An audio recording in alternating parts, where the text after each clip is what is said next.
John Smith Stadium here in Huddersfield for today's Super 8 qualifiers round 2 between the Huddersfield Giants and the Featherstone Rovers. Quick rundown of the team news for you first of all, starting with the Giants.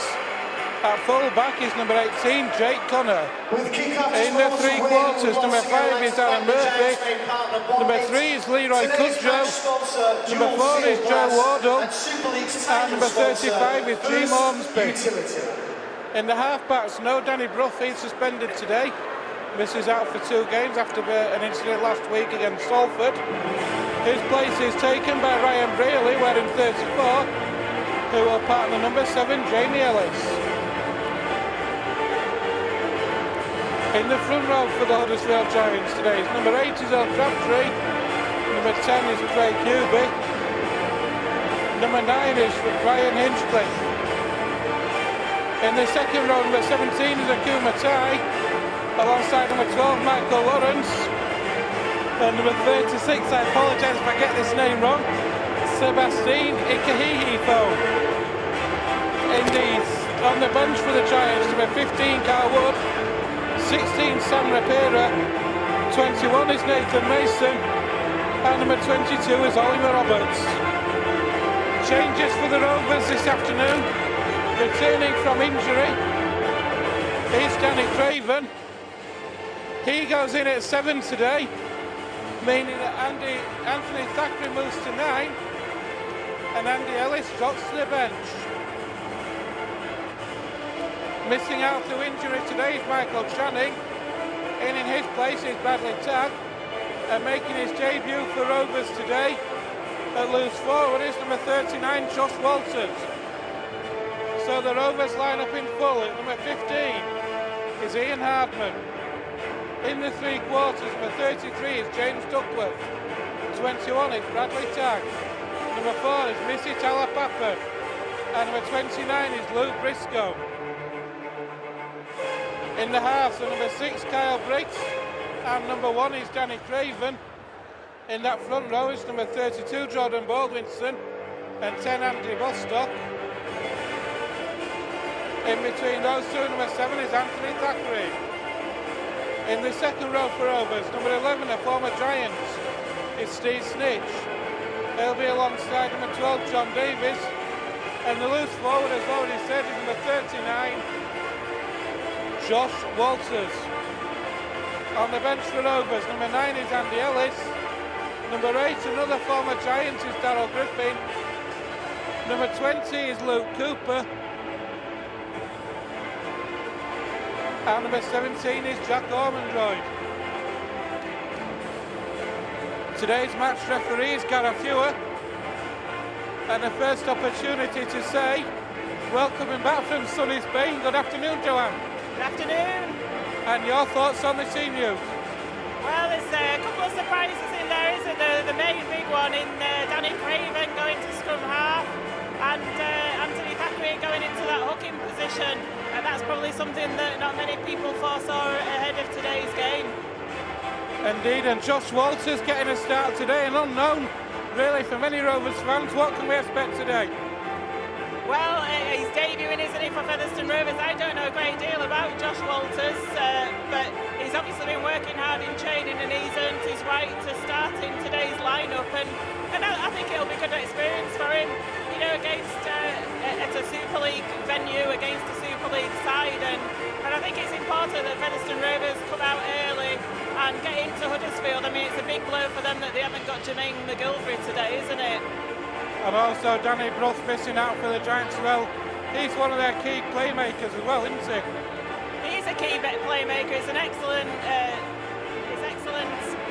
player. You know, you can't get away. He's an international player.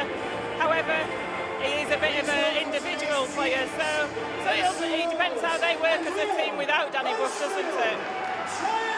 Out come the two sides now. Ian Hardman is leading out the Rovers. And it looks like Ryan Hinchcliffe is leading out the Giants. They'll be taking the places in front of the respective flags. A great atmosphere here it is this afternoon. Rovers fans have travelled in numbers away to our right, as you would expect them to do, of course.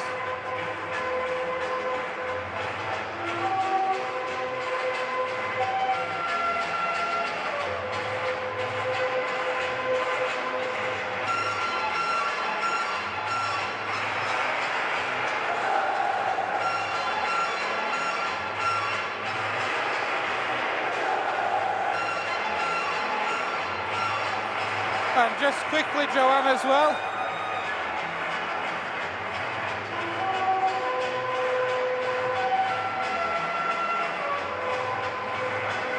As the Giants appear to be lining up to receive the ball first, where do you see, we mentioned there's no Danny Brough today, but where do you see the biggest threats in this Huddersfield team? Well, they're a class act at Huddersfield, aren't they? I mean, Jamie Ellis is a great scrum half. To step up into that scrum half position. Similarly, Ryan Brearley, we all know what he's capable of, the speed, the turn of pace and his sidestep that he has. If he gets any space, he will be a danger, will Ryan Brearley. We've seen what he did with Lee, and it's no surprise that he's playing now with the Super League outfit. Breaks with a kick-off then, that is taken. Here comes his first drive in for the Giants. They're playing from right to left as you watch on the DVD.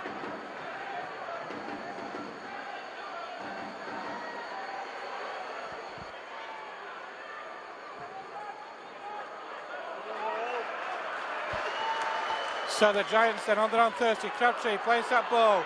It's a good scoot there from that's in half for Ryan Hinchcliffe. Here come the Giants then, it's Craig Hubie now. Rovers penalised though in that first set for offside. A little too eager in defence, I fancy there, Rovers. Disappointing way to start, Joanne. That's what we didn't want to do in that first set of 6, was to give easy meters to Huddersfield, and that's an immense kick there. So Huddersfield are going to be starting this with a penalty tap about 18 metres away from the Featherstone line, and it's early danger for Featherstone Rovers. There is that first drive then from Sebastian Ikehefo. Hinchcliffe attacking half, comes left. That's a good drive in there by Joe Wardle, but good defence from Rovers. A slow play of the ball though, Brearley moves it on. There's an offload, it's gone to ground, Rovers come up with it. So Rovers survived that early scare. It was Kyle Briggs who drops on the ball. Here's a former Huddersfield Giants in Steve Snitch now. And Rovers will just be looking to complete a good set here. Draven moves that ball on.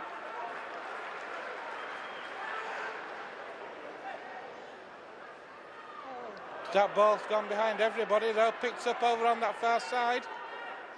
So Rovers have lost a bit of momentum there.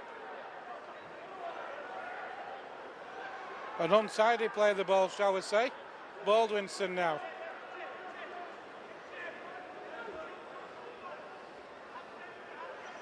Thackeray attacks in half-back, finds Andy Bostock. It's a good drive in from Bostock there.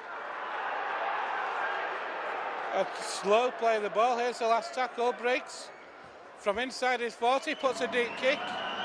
That's taken though on the full by Jake Connor. There's the return, and the Giants starting 35 metres out, Joanne. Yeah, it was a good defensive set there from Huddersfield, kept Featherstone within their own half. Cal Briggs was having to kick it from deep within the Featherstone half, and it went straight down the throat of the Huddersfield player. Not what you wanted to do. You wanted to find the grass and make them run a bit so that our chasing line can get up quickly, but that didn't happen in that case. So Huddersfield, with Earl Crabtree, they're just over 30 metres away from the Featherstone line and made easy metres into the Featherstone half. Although that's a great tackle there coming in. And Huddersfield are just playing it across to the middle, and Anthony Thackeray's chasing them down. It's on the last. The kick comes in, it bounces awkwardly, but it's taken well over on that left-hand side. Rovers starting out reasonably well defensively. Here goes Talapapa now, as only Talapapa can.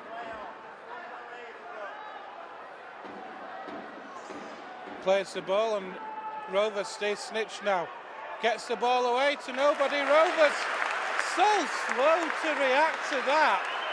An offload there from Rovers. Nobody reacted to it at all. The Giants had an eternity to drop on that ball. It was an offload, a simple offload, but Rovers didn't react, and the Giants are now in that right-hand corner. Off the mistake from Featherstone Rovers. Is it though? Is there a forward pass? Yes, there is. No try. It's a scrum head and feet to Huddersfield. I think maybe Rovers might have got a hand on that. So the try is averted, but Huddersfield showing the signs of how dangerous they actually are, Joanne. Certainly, yeah. I'm still mystified just looking back at the replay on that offload there, and from the Featherstone Rovers attacker, and we sort of stood watching it. I thought that they thought that it had come off Huddersfield. No idea why we didn't pounce on it, and we stood watching it while the Huddersfield player just went to grab it, and Huddersfield 5 metres away from the Featherstone line, and we're just looking a little bit as though we need to wake up a little bit at the moment. Crabtree plays the ball to Hinchcliffe. Here's Hubie now. Giants 3 metres away, under the sticks, options left and right. They go right, Hinchcliffe. That's great defence though on Jamie Ellis. Superb work there by Thackeray, by Snitch. Hinchcliffe, Hubie again. Through the hands of Brierley, dabs one behind. Bradley Tagg drops that, makes that dead. Good defence from Featherstone Rovers to keep the Giants out. But the Giants are piling that pressure on. Yeah, it was good defence with some good tackles there, but obviously the danger was coming in there. The kick was put through by Brierley, but Tagg dealt with it very well. It has gone for a dropout though, so Huddersfield should regain possession from this. Danny Craven going to take that drop out from underneath the sticks, and it goes up to the halfway line where it's controlled by Brierley, but he lets El Crabtree pick it up and he drives it into 40 metres away from the Featherstone line. Brierley again now. Here is Joe Wardle. He's had a good start for the Giants. 5.5 minutes gone, still Huddersfield 0, Featherstone Rovers 0. Ball's worked out right to that side again. It's in the hands of Craig Hubie. A bit of afters there. Here are the Giants on the charge to 8 metres out of centre field again. Hinchcliffe, here's Hubie again. He's got the ball away. Ellis picks up, it's worked out wide again, but a forward pass. So Rovers doing well in defence at the minute. The Giants look at a little bit out of ideas there. A poor way to end that set. A forward pass given as well. And this, you can tell at the moment, Joanne, they are a team coming into this on the back of this of 4 defeats. And you can tell that's maybe showing in a little bit of the Giants' early play. I think, yeah, Featherstone defence is holding firm at the moment. We just need some possession and some territory up in the Huddersfield half, don't we? Oh, and that's a knock-on there by Bradley Tagg. Pass was perhaps a little bit low for him from John Davis, but that's certainly what we don't want to be doing, is knocking on 18 metres away from our own line, and Huddersfield have got it, and to give possession, after all that hard work in defence, to give possession away. It's going out to the left, out wide now, but Tagg redeems himself. He's hurt himself though in that tackle. I think there's been a clash of heads between Tagg and Aaron Murphy down there on the field, so play is stopped at the moment. Just going back to that though, where you were saying about Huddersfield, yes, they look to be panicking a little bit when they're getting near the line, and that previous play where Akuma Tai threw the pass forward out to the wing, whereas a decent pass would have perhaps seen them go in, but equally from the scrum we then put perhaps not a great pass to Tagg, who knocked it forward and gave Huddersfield this possession. We've just got a stoppage in play. It looks like head injury for both Murphy and Tagg. They're both receiving attention. Giants show they are dangerous. It looks like Aaron Murphy's coming off. He's got a cut by the looks of it. It's a head interchange, a concussion interchange. So he has 15 minutes. Bradley tags though hard as nails. He's carrying on. Good old Bradley. So it's Oliver Roberts who's coming on. It's Aaron Murphy who goes off. So the Giants then. Brearley again to Crabtree. Hammering at this Rovers door. We've had 7 minutes of this match. Hinchcliffe, Brearley. Through the hands of Ellis, it goes out wide again. Rovers defence though holding firm at the minute. Ellis. It's a drop-off pass and a half break there from Sebastian Ikehefo. Hubie. There's going to be another dink over the top. It's been knocked on though by the Giants on the last tackle, so it is a turnover. Once again, Rovers survive. And Rovers, like you say, Joanne, they just need really a steady set, a complete set. Get some territory, get the ball up the other end of the field. Well, Featherstone have had sustained 8 minutes, the first 8 minutes of this game have sustained Huddersfield pressure on that Featherstone line, and they've come away with it each time. But even when we've got the ball, we've either not completed the set or we're not able to make it out of our own half. So to see what we do with this set of 6. When we talked to Steve Snitch in the week, he was talking about the completion rate, and it wasn't good enough against Leeds, and that's something that they were going to try and fix up. So it'd be interesting to see if they do that in this game. As Steve Snitch himself makes a break, but then he just loses the ball as he tries to get through. I think he saw the gap opening up there on the halfway line, and he just seemed to lose the ball as he pushed off 3 Huddersfield defenders, and then just seemed to fumble with the ball, and unforced error, I guess, there, and perhaps a chance of us breaking into that Huddersfield half. We just got over the halfway line, Ben. Once again, so frustrating. It's a coach killer, that, isn't it? You do all that defence, all that hard work, get up to halfway, get an opportunity to put a decent kick in, and then a schoolboy error like that. And here are the Giants again now. Driving that ball in. They're up to the 20 now. Hubie again. He's a real ball player of a forward, is Hubie as well. Here's Ikehefo, 15 out. Just left of centre. Hinchcliffe has a go. Crabtree. Ball on the bounce. Here's Akumatai now. Still going Akumatai. Still going, but eventually he is wrapped up. Rovers defence hanging on again. Hinchcliffe. Have Rovers held him up? Yes, they have. It's a knock on by Hinchcliffe. So once again, outstanding defensive effort from Featherstone Rovers. Briscoe makes a good 10 metres from the tap. And there's a penalty for Huddersfield offside. That's what Rovers need. And with 10 minutes gone in the first half, at Huddersfield 0, Featherstone 0. Finally, Joanne, a chance for Featherstone to get out of their own half and build some pressure.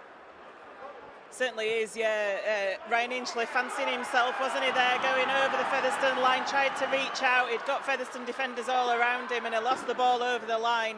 Luke Briscoe quick to respond to take that tap quickly and caught Huddersfield, and that's another penalty to Featherstone Rovers. What they're going to do here, it's kickable. Featherstone crowd are shouting to, not exactly sure what we'll go for. Is it better to have some possession? Yeah, no, not going for 2, they're going to take the tap. I think it's because we've not had much possession or territory in that Huddersfield half, I think it's sensible to have a set of 6 up there and test the Huddersfield defence, see what they can do, see what they're made of, see if we can get through them. Talapapa offloads to Andy Bostock now. Rovers 8 metres out, under the sticks. I looked down at the touchline at Danny Evans then, when that penalty was given. He was signalling too. Here's Hardman though, steps inside.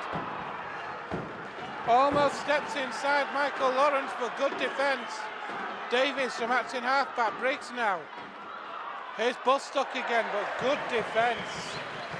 Andy Bostock's lost the ball. Interestingly, I was watching, like I say, when that penalty was given, Joanne. I did look down on the touchline, and Danny Evans did seem to be signalling for the 2. But Rovers, I think they felt they wanted some possession, I suppose.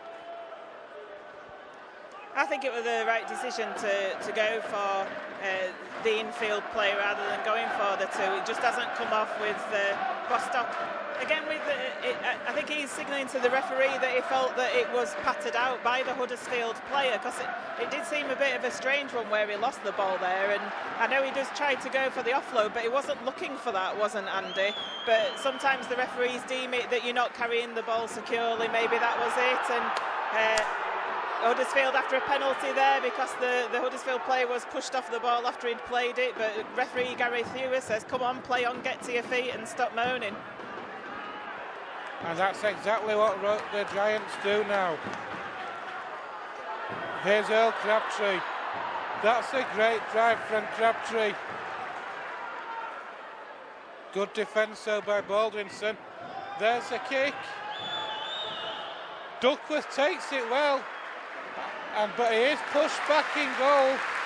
So it's going to be another dropout. But again, Rovers' defensive line is holding firm. The defensive sets they're put in place at the minute seems to be working on the Huddersfield Giants, Joanne, and this is encouraging.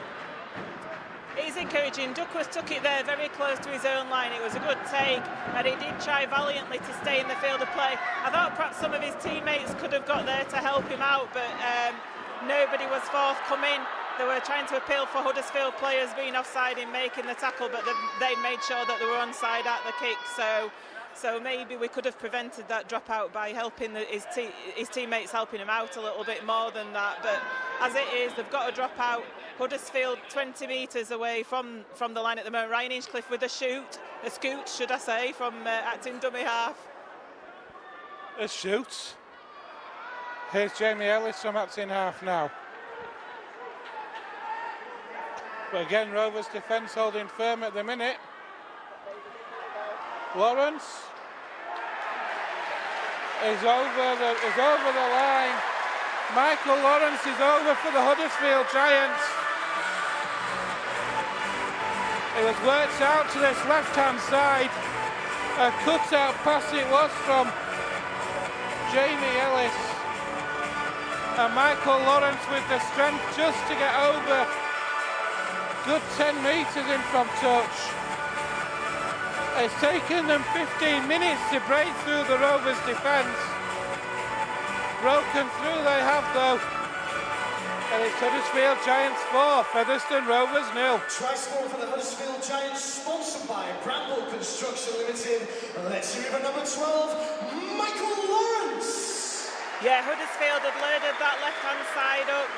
Ryan Brearley got the ball, and they'd got quite a number of players. They'd got an overlap there, and Michael Lawrence is a big guy out wide. Took 2 of our defenders over with him, but actually it wasn't a bad effort at defence there.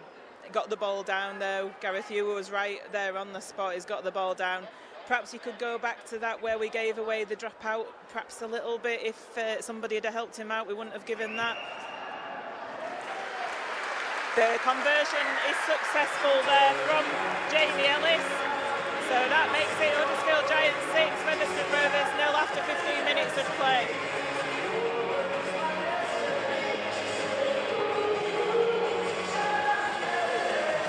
Just watching the replay, that Michael Lawrence just too strong in defence there.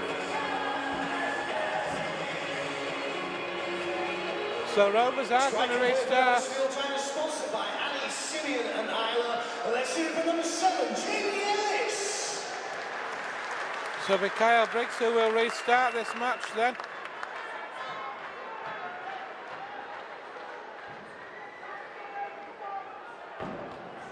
Giants leading the Rovers now by 6 points to 0.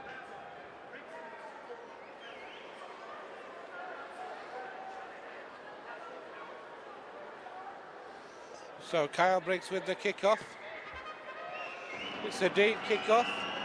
Once again, I'd like to say a big thank you to the Giants. And here goes Hubie Today's match sponsor with that first drive. Well met by Rovers. If Rovers can pin the Giants back here, Joanne, with a good defensive set, no penalties, force the Giants to kick from deep, they've got a chance now to get some territory.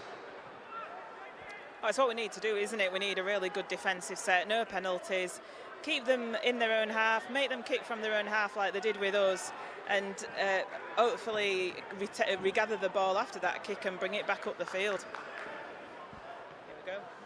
There is the kick from inside the Giants' half. It's a great kick, a superb. Ian Hardman comes across to take it and he can't get away from the Giants. That is an absolutely fantastic kick on that far side. Rovers now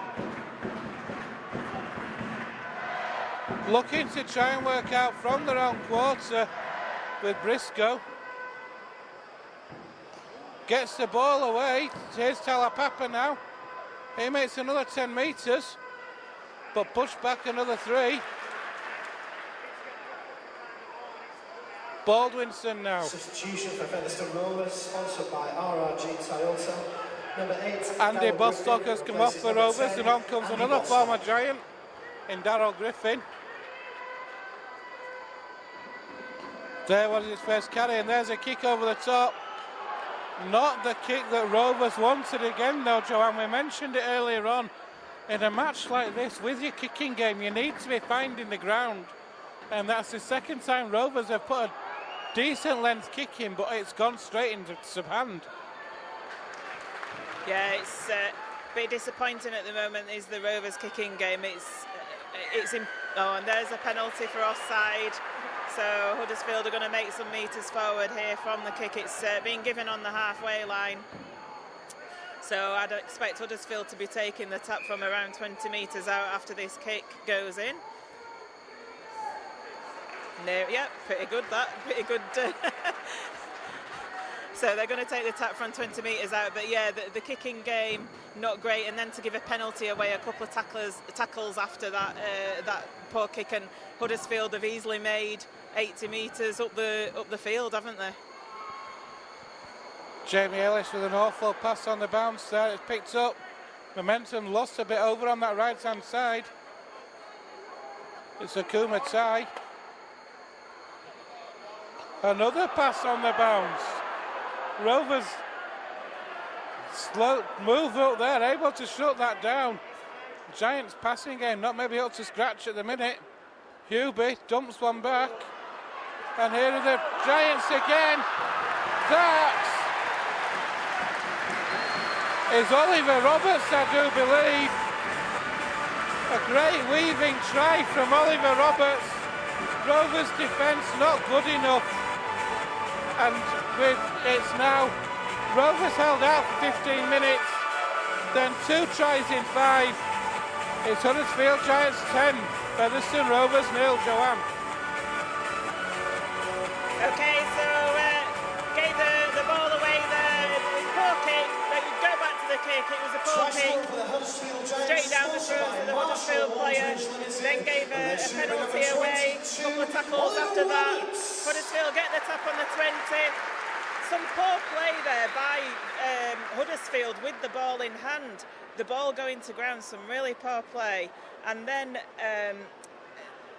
Huddersfield looked to be on the racks a little bit, and then Kyle Briggs decided to come out of the line early. If you're going to do that, you've got to make the tackle. He came out of the line, created a gap there for Roberts to just weave through and score next to the post. So again, you can look back at these things. Huddersfield aren't playing well at the moment. We're better than this. We're not deserving to be 12 points to 0 down as that conversion goes over. It's a false scoreline, and unfortunately it's been of our own doing as a lot of this, I'm afraid to say.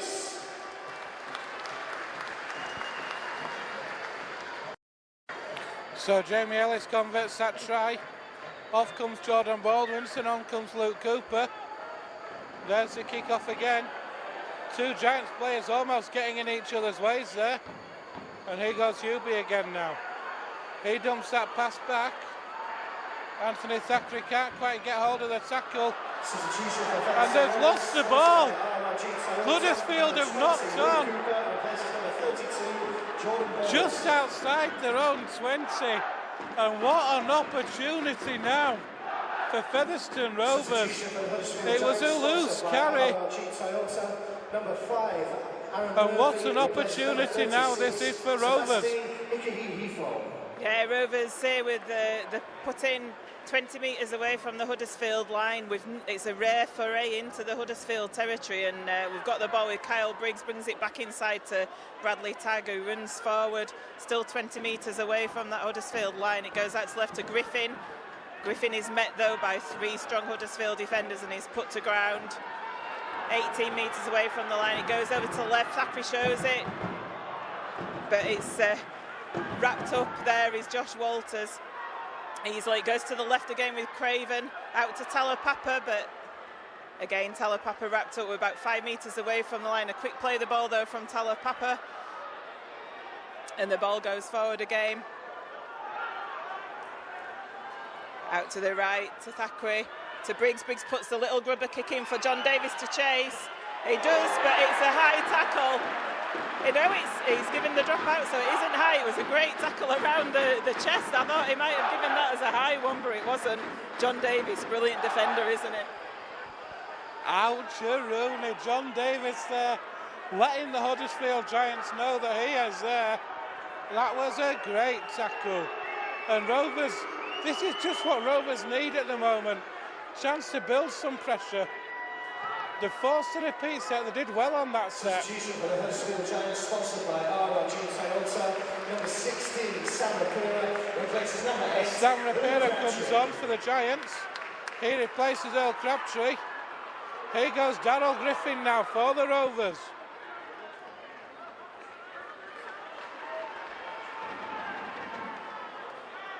Briscoe's going to have a scoot.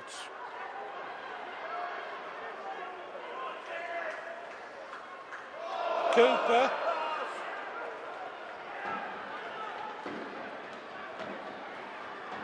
Briggs now.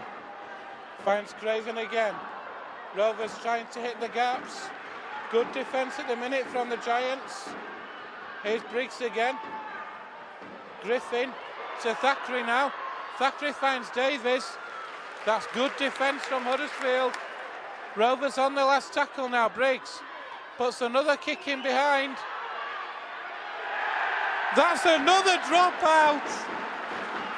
Aaron Murphy thought he'd put his foot dead there before he picked the ball up.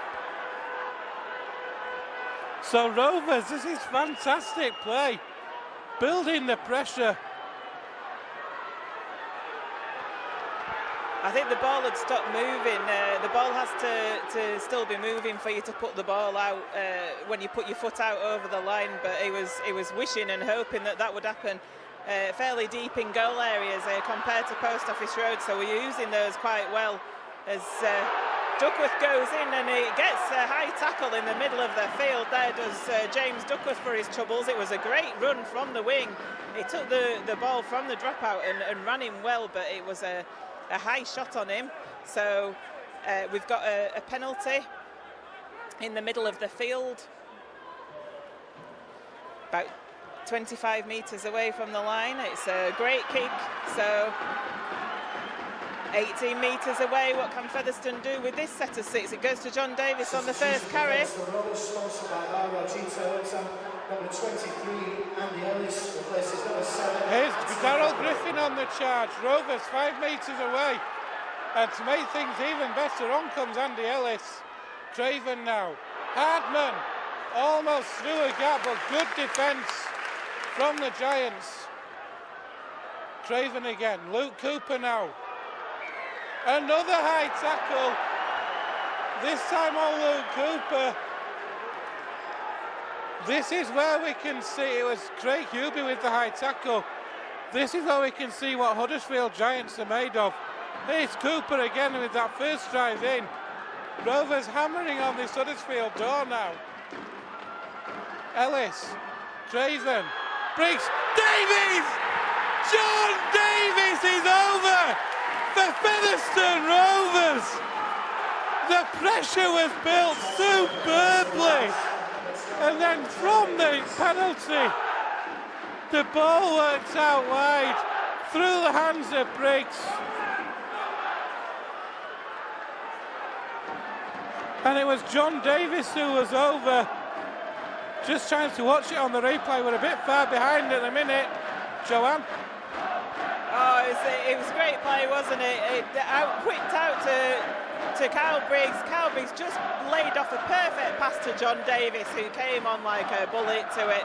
And there was no stopping John Davis from that distance. And we've been building, I think you said it, Ben, we've been building that pressure slowly. Since that second Huddersfield try, we've been building that pressure on the Huddersfield line. I've just been saying, Huddersfield aren't that good. They're there for the taking today. We just need to play a bit more sensibly.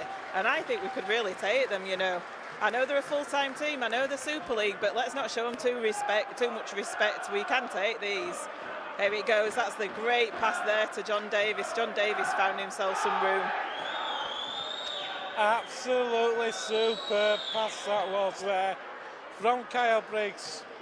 Time to perfection. Here he is now with the conversion. Straight between the uprights it goes. Rovers are back in this one, folks. And with 25 minutes gone here at the John Smith Stadium, it's Huddersfield Giants 12, Featherstone Rovers 6. Number 21, Nathan Mason. Joanne. Number 10, Craig Human. Oh, it's fantastic, isn't it? Those Rovers fans have got something to shout about after 25 minutes of play, and we've played. We haven't played that badly. We've played well. It's just been some places where we've just not made the right decisions or made silly unforced errors, and that's a great run forward. And I would say that since Daryl Griffin has entered the field, he's just taken the ball up there. That's a big shot there on Bradley Tagg from Joe Wardle. There might be some tasty things going on between those two today, I'm not sure, but yeah, since Daryl Griffin's entered the field, he's brought a little bit of leadership perhaps that we were lacking. And then Missy Talpapa's going down that left hand side, he just gets caught there. That was a good tackle, but with quick play the ball wrapped up. We've got over that halfway line, got into the Huddersfield half. It is the last tackle though, so it's coming out now. Goes to Craven. Craven dances a little bit, drills the ball down the left-hand side. It finds the earth this time, finds the grass, and Huddersfield are bringing it away from within their own 20-metre, and that's what we want. An almost perfect kick from Danny Craven. The only thing you would have really wanted, I think, from that would have been for it to find touch. What a great step for Featherstone Rovers, though. Here at Huddersfield now.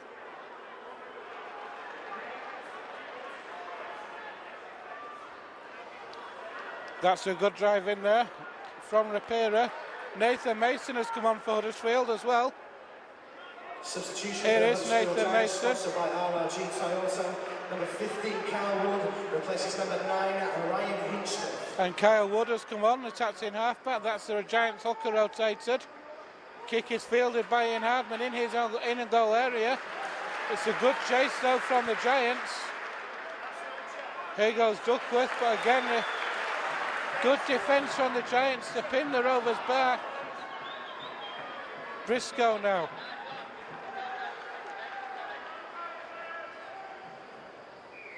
And there's what the Rovers were wanting.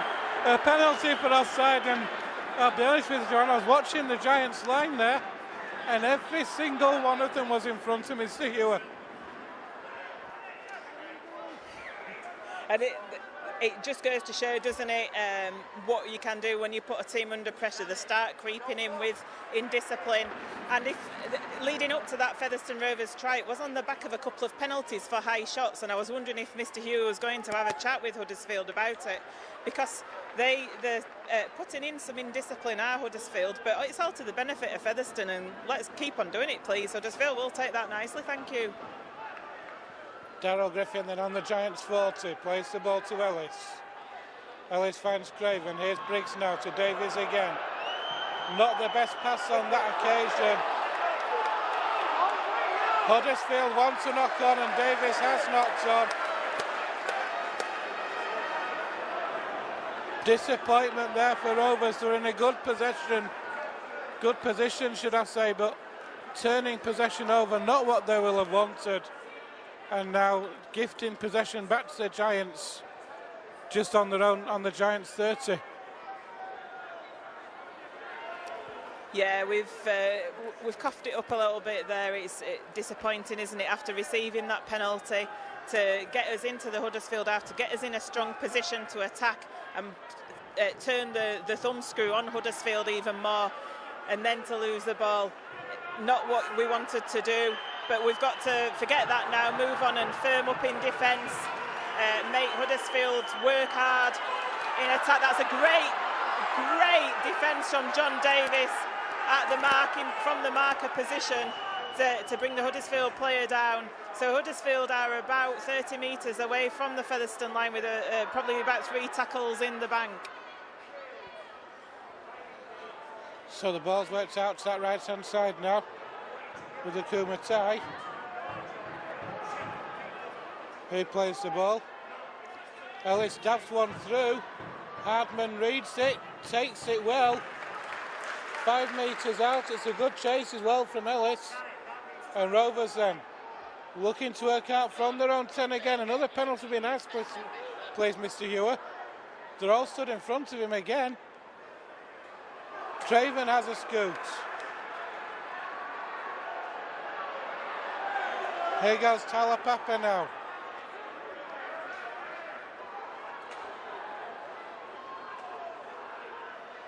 Jack Ormondroyd has come on for Rovers.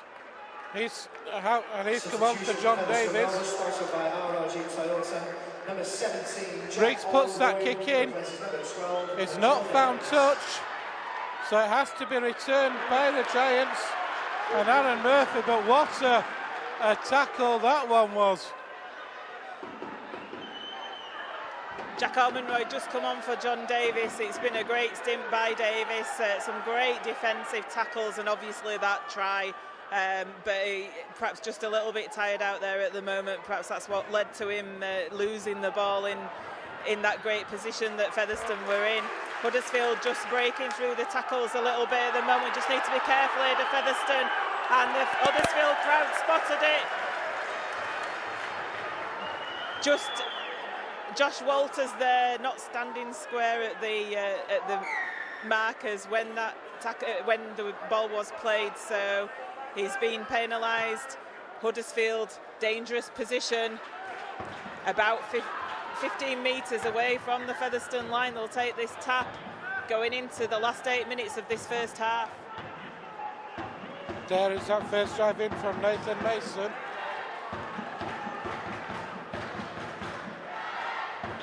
Through the hands it goes, that's good work. But look at that Rovers defence, tigerish at the moment. Ellis, that's flicked out wide. What a tackle! It's got the try down. I thought Rovers had completed the tackle over on that far side, but it's shown the strength to get that ball down. And again, you talked about it earlier on, Joanne.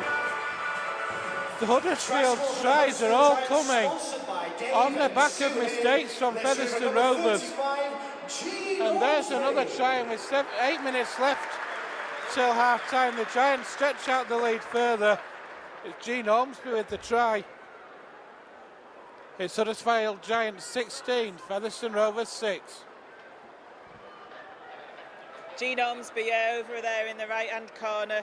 It was some good passing out there to that right-hand side by Huddersfield. A pass that was sort of flicked on to Gene out there, and Ian Hardman was the only defender scooting across trying to stop it. He made a valiant effort, but just unable to stop Ormsby. He's a strong winger. He's come from Warrington, hasn't he? And he's seen him on TV, and he's quite a strong winger. He made it out there in the corner.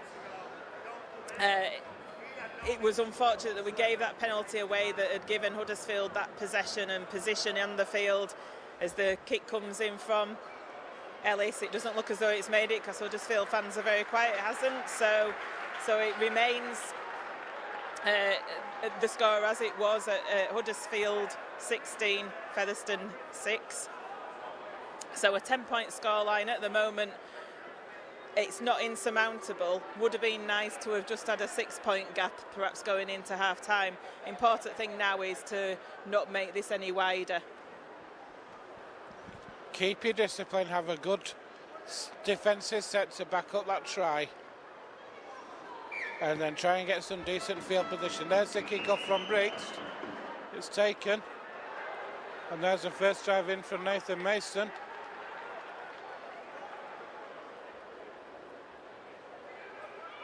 Here's Rapira.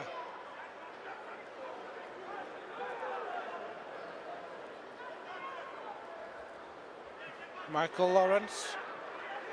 Giants just working, going through the tackles at the minute. Wardle, it's worked out wide. It's Aaron Murphy.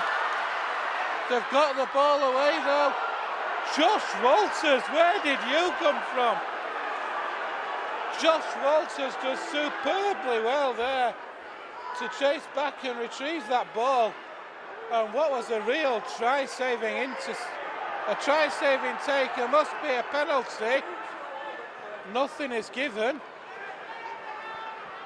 Ryan Briley there, not sure he took the right decision. He did well, Murphy, to get that ball back inside to Ryan Briley. Ryan Briley was in space. He was facing Ian Am and he got that kick off the side of his boot.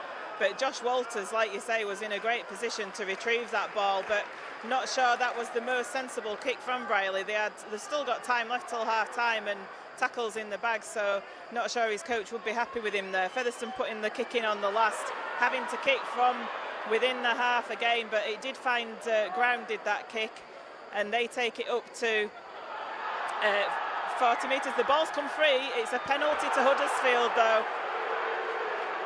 Obviously the ball must have been ripped out there. Yeah, Mr. Hugh was signalling that the ball was stolen in the tackle. Featherstone crowd behind the sticks that could see that thought it was a knock-on. So Huddersfield, again, a dangerous position. Really need to defend this well and keep them out from another score, because another score would be quite disastrous going into half-time. Leroy Cudjoe with that first drive. Ellis. Here's Nathan Mason now, 15 out, centre field. It's a scoop from Atson half. That's not back by Ro. Oh, what are we doing? What are Featherstone Rovers doing? Rugby league suicide, I think, is probably the only way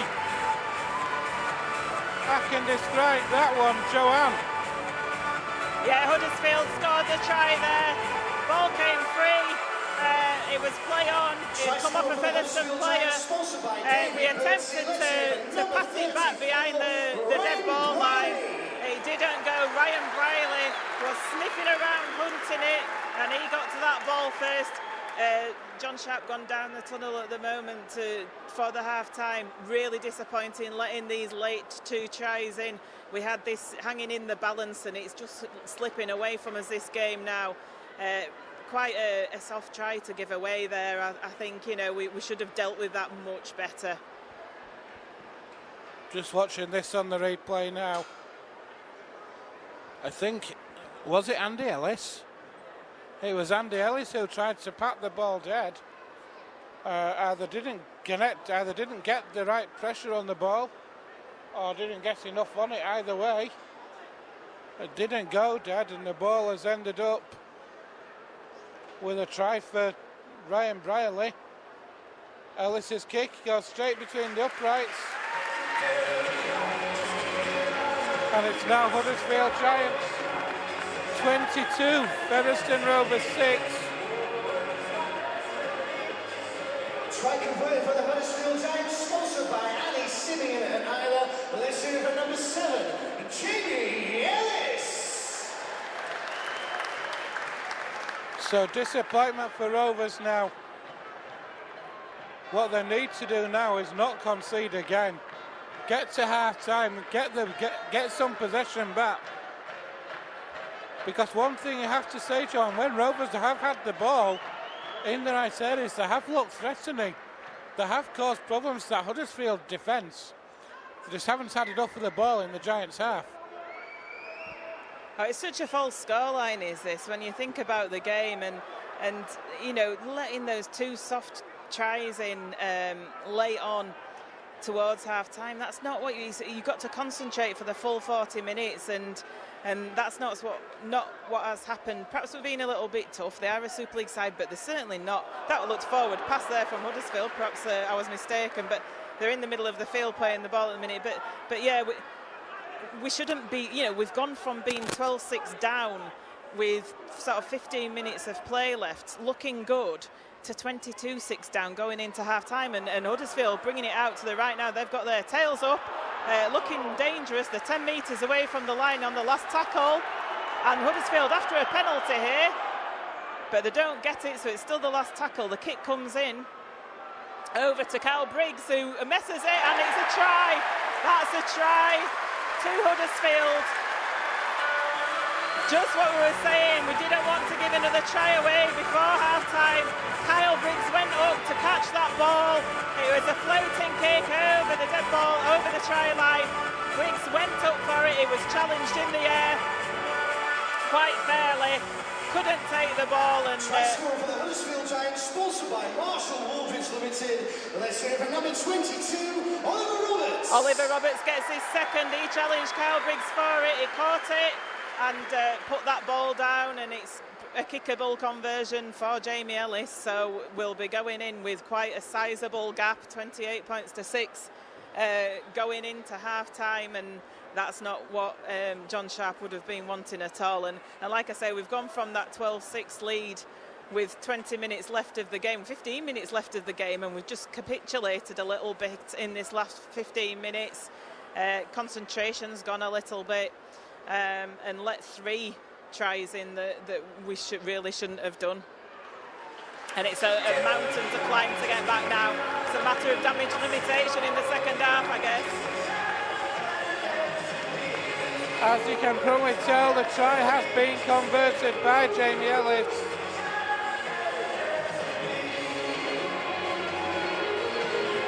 So we are literally in the dying seconds of the half now. It's the Giants 28, the Rovers 6. We're not going to get a restart. That is half-time. An impressive first half from Huddersfield. Well, an impressive last 15 minutes from Huddersfield. For the opening 25, Rovers were certainly matching up to them. But Huddersfield in the last 15 minutes just seemed to have gone up an extra gear. Rovers haven't been able to handle it.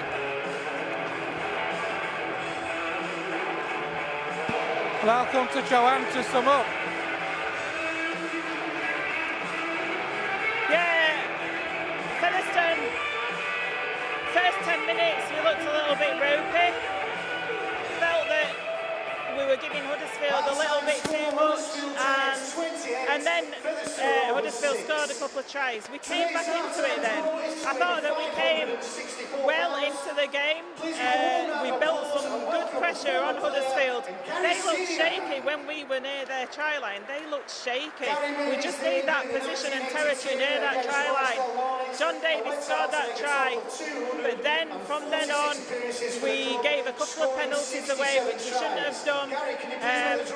Made an unforced error. I think perhaps when Davies knocked on after we'd scored that try, and he knocked on when we were in a good bit of position in the field when we'd received a penalty. That was perhaps a bit of a game breaker for that first half, and it gave Huddersfield a little bit of glint of hope, and that's where they started to score their tries then. They started to score their tries with 3 minutes, with those 3 late tries with 15 minutes remaining. So the tries in the game have gone as such. After 15 minutes, sustained pressure for the first 15 minutes. Michael Lawrence scored the first try to make it 4-0. Jamie Ellis converted, made it 6-0. And then Oliver Roberts got his first of the afternoon's tries, 10-0. Ellis converted 12-0. That was after 20 minutes.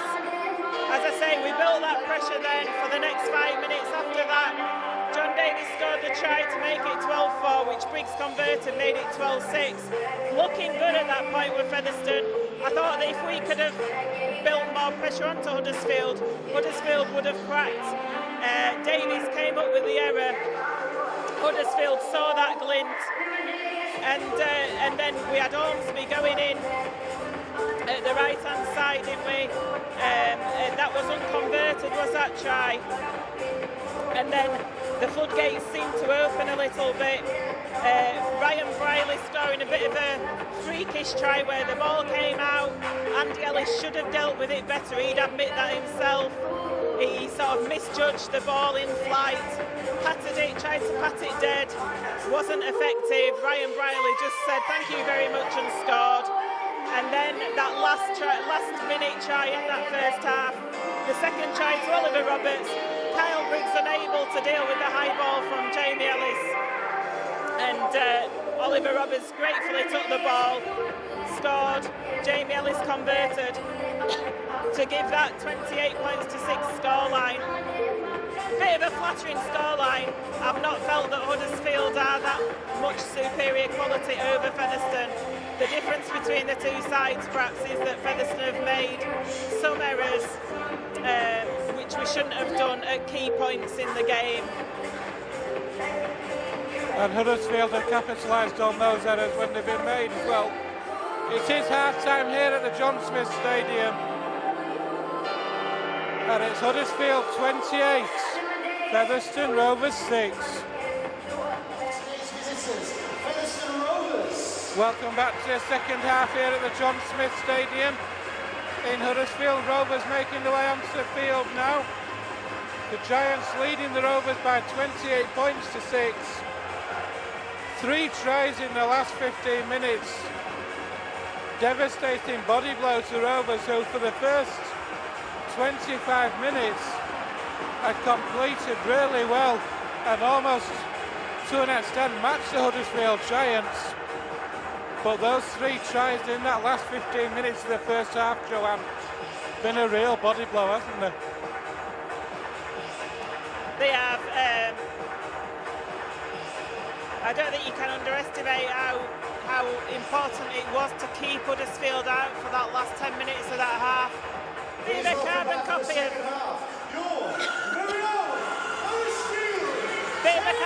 of what went on last week, really, with Leeds. In the last 5 minutes before half-time, we let Leeds in, and that set up the scene for the second half. I just hope that we've got some more metal to prevent that happening again. We are the 4th championship team to qualify, 4th position championship team to qualify for these middle-eights. It's always going to be a tough one playing against the Super League sides with their big forwards and the extra skill that they have, full-time players. But like I said earlier in the first half, we shouldn't be giving them too much respect. They were playing poor with Huddersfield.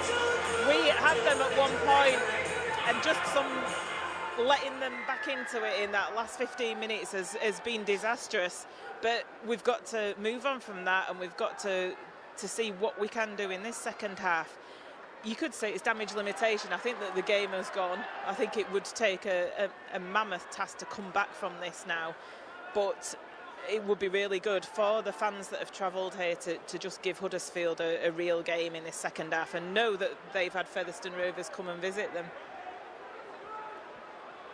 Jack Ormondroyd has come back on, is still out there for the Rovers. So Rovers then having a good first set at the minute. 8 metres short to halfway. Craven finds Darryl Griffin. Rovers now on halfway, it's the last tackle. So Danny Craven puts boot to ball. doesn't find the ground. So it is taken on the full by the Giants. And they've got a good return on that, and they're starting 25 out. Joanne. Yeah, the set of 6, we just made it up to halfway. Kick came from Danny Craven, went straight into Gene Ormsby's hands, and that's a great drive forward there. I think it's Michael Lawrence out there with the ball. But yeah, the kick came in from Danny Craven. It went straight into the arms of Gene Ormsby, and that's not what we are wanting. We're needing to find the turf. So here are the Giants then on the Rovers 30 on the last. So Ellis puts that ball in the air. It's taken comfortably and well. The touch judge has seen something though. I think the touch judge has seen that perhaps one of the Huddersfield players was impeded in catching that ball by Talapapa. I think it could end up being a penalty to Huddersfield. It is as well. Be interesting to watch that again. Just missed it there on the slow motion camera. From what I could see, there was something happened in back play with Talapapa. That's why Luke Briscoe was able to take the ball so cleanly. So Huddersfield going to take the tap. I don't know why they bothered kicking into touch there really, because it went about a centimetre forward. So here are the Giants then on the Rovers 10. Crucial that Rovers can keep them out here. Ellis finds Brealey. Here's Lawrence now.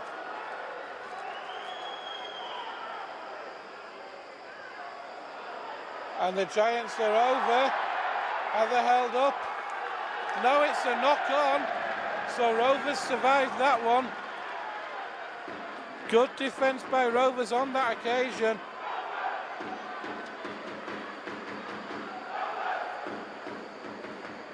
So Rovers do well to survive that. It's going to be a scrum down, head and feed on the Rovers 10.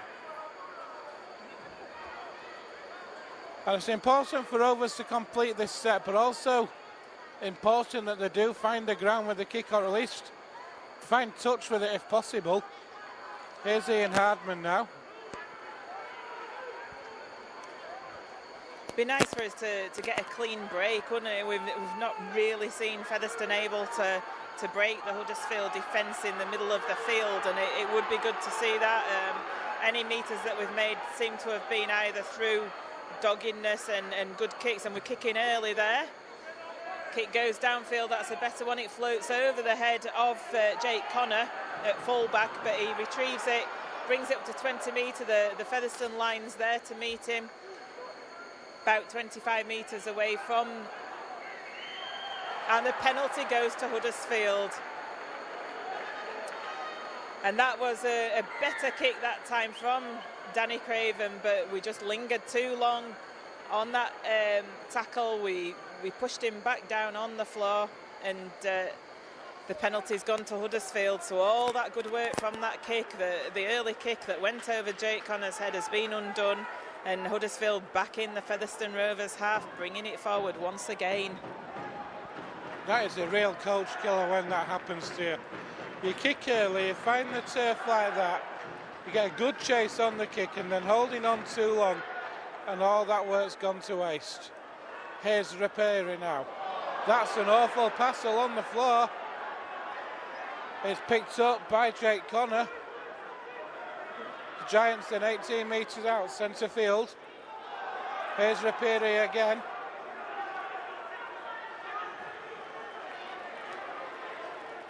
Five out. Here come the Giants on the charge. No, it's another knock on. Outstanding defence from Featherstone Rovers. It looked for all the world the Giants were try scorers then. But the ball coming loose again. And that is superb effort in defence, Joanne.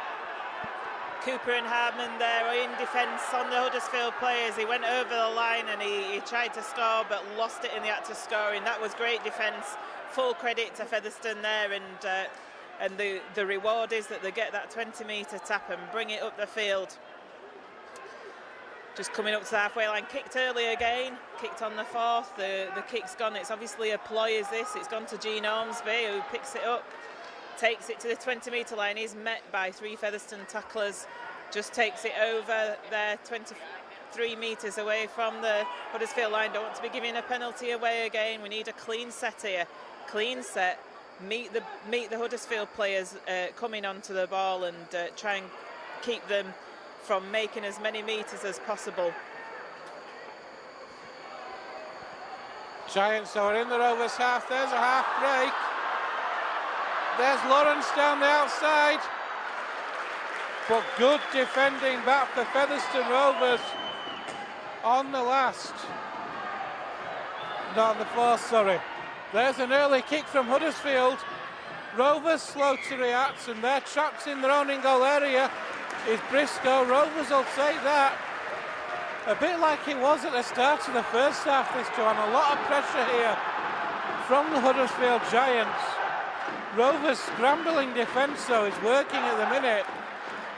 And if Rovers can keep this up, they can build on this. And we've had 7.5 minutes at the start of this second half. Yeah, Huddersfield made easy metres forward though leading up to that, and that's a bit worrying. In the middle of the field, they made the breaks through to get into that position. The kick came through from Jake Connor, I think it was. That's a great dropout though, going out. It goes to the halfway line, so that's pretty good dropout. But again, nearly broke the tackle there, did the Huddersfield play. There seems to be a lot of broken play at the moment. Featherstone defence looking a little bit ragged.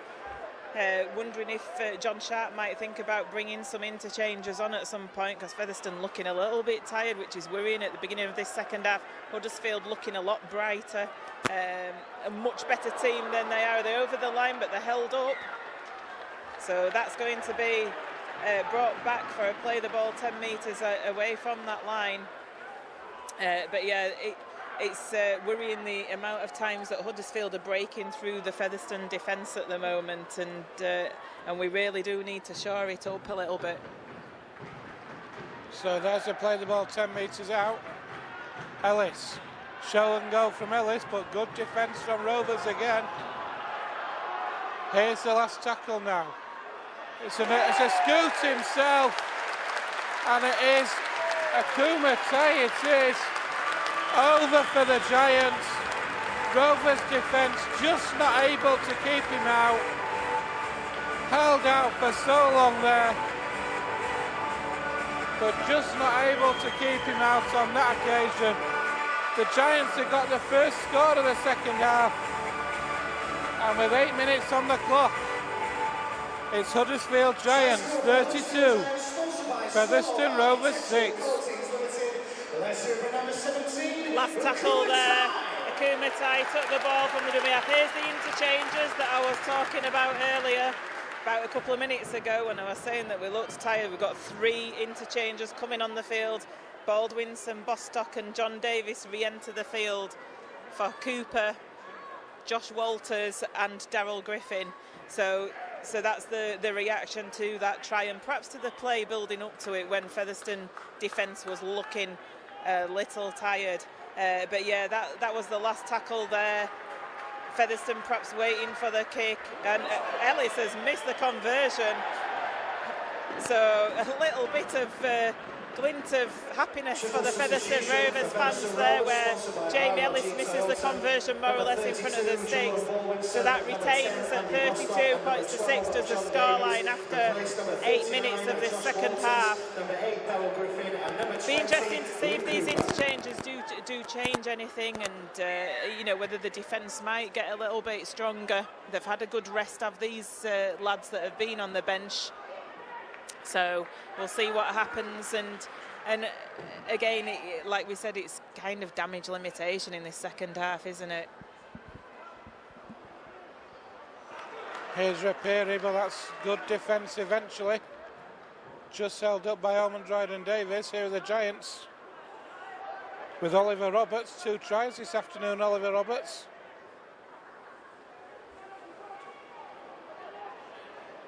Giants over halfway again.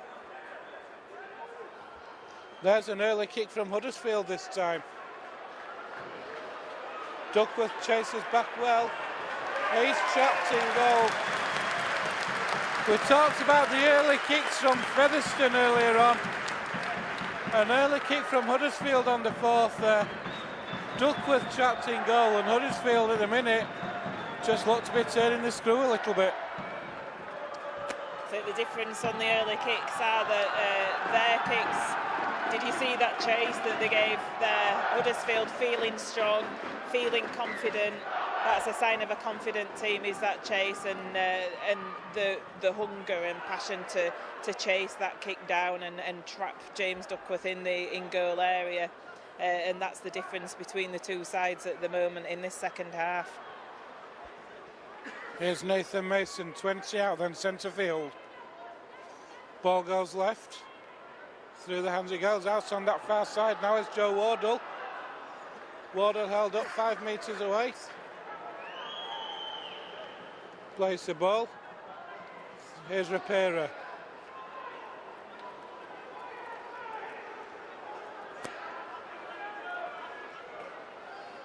Oh, there's a scoop from Hinchcliffe. No, it's Kyle Wood, it is in fact. With a scoop from dummy half. As easy as you like. Just dancing through the defenders. Picked the ball up from dummy half. The Rovers line moved up. Kyle Briggs just seemed to step maybe a metre too far out there. That opened up the gap there for Kyle Wood to go through. And it's Huddersfield stretch out even further now. It's Huddersfield 36, Featherstone Rovers 6. Yeah, Kyle Wood there from dummy half, spotted that gap. Kyle Briggs hadn't moved over. There was a big gap between John Davis and Kyle Briggs in that defence there. That Kyle Wood spotted, and fair credit to him, you know, he spotted that gap, went through it.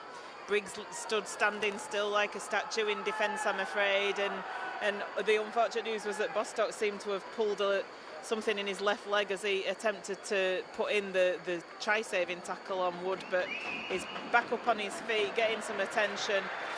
Ellis converts, so that makes it Huddersfield 38, Featherstone Rovers 6. Not looking a right grand scoreline, is it, for Featherstone this now?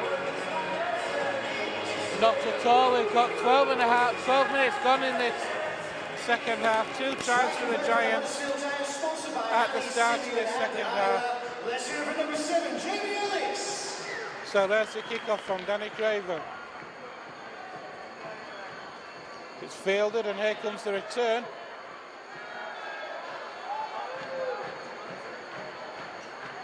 That's Nathan Mason who plays that ball there to Kyle Wood.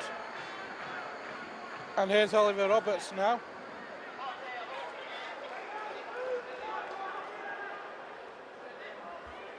Rapera.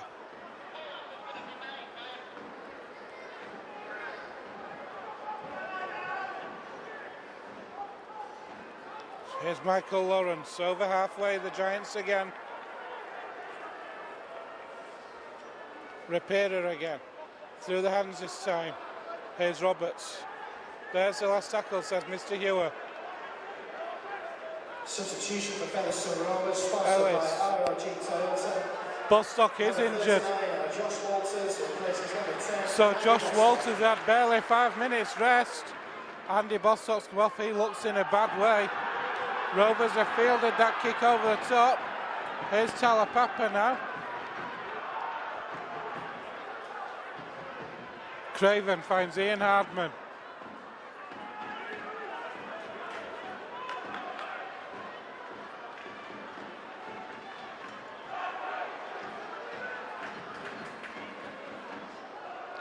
Here's Jordan Baldwinson. Finds Briggs. Briggs to Davis. That's better from Rovers. Davis holds on. They're just inside the Giants' half. Here's the last tackle. Kyle Briggs puts that ball in the air. Taken easily enough, though, for the Huddersfield Giants. And one of the biggest differences for me, Joanne, in this match so far, and in this second half especially, as Rovers have come up with the ball, Number 10, I'll come to Joanne in a minute. Walters finds Ormondroyd. Ormondroyd on the charge. Rovers have lost the ball now as well. One of the biggest things I was just about to say, though, is the difference in yardage with the Huddersfield Giants when they're bringing the ball forward, consistently getting into the Rovers half, and Rovers, when they bring the ball forward, are struggling to make halfway quite on a number of occasions. Well, I think that just goes to show the gulf between the full-time players of a Super League that play at that intensity and standard week in, week out, compared to Championship sides who are, you know, with all due respect and credit, are part-time players, and you know they are not playing at that intensity week in, week out, and Huddersfield, you know, they were the league leaders last year. They're no Substitution for the Huddersfield poor Giants, team. sponsored by RRG Toyota. However, Crabtree, replacing number 21. Nathan you Mason. can look at points in this game where Featherstone could have perhaps what we need to be doing with the Super League teams is getting them rattled at certain key points. And there were key points where we could have had them rattled and make them start to doubt themselves. We've not done that since they built that big scoreline, really. You know, it's not rocket science sometimes, is it, rugby league? And it's quite a simple game. And confidence and mentality play a big part in it.